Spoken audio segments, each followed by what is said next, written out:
Now, we don't know what Mary's greeting was.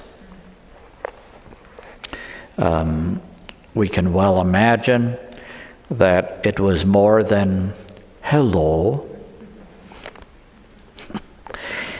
No doubt an embrazo. No doubt very cherished words. We have no idea whether these two people ever met each other before. Chances are perhaps that they did, but we need to realize that there's a whole big difference between Mary and Elizabeth. Mary, it comes from poverty in Nazareth, backwoods. Elizabeth is the wife of a priest in the temple who offers sacrifices in praise of God. So, very significant differences in one way. But what comes through to me is that Mary is not allowing any of those differences to affect her and how she's going to interact with Elizabeth. It seems to me that Luke is portraying these two women as equals, that they are each filled with God's goodness and each connect with each other in a really cherished, loving, tender way.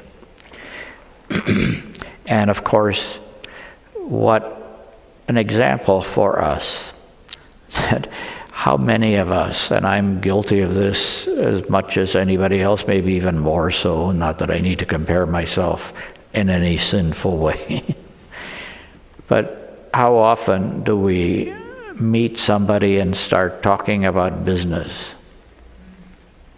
Whether we're in offices next to each other or whatever, haven't seen each other in 10 years. So Mary and Elizabeth teach us the importance of greeting. And I think I've shared this example a number of times before. When I was an associate pastor, the other associate pastor and the pastor and I were in the kitchen of the rectory together. And the maintenance man came in. And the pastor started talking to him, and maintenance man Frank said, "I don't hear a word you're saying." And we thought, what? Has Frank lost his marbles? And then pastor takes a half step back, and anyway, Frank says, "Greet me, please." The pastor says, "Good morning, Frank." Another miracle. I can hear you as plain as day. That example will always stick to me, how here was this wonderful man who taught such a poignant lesson.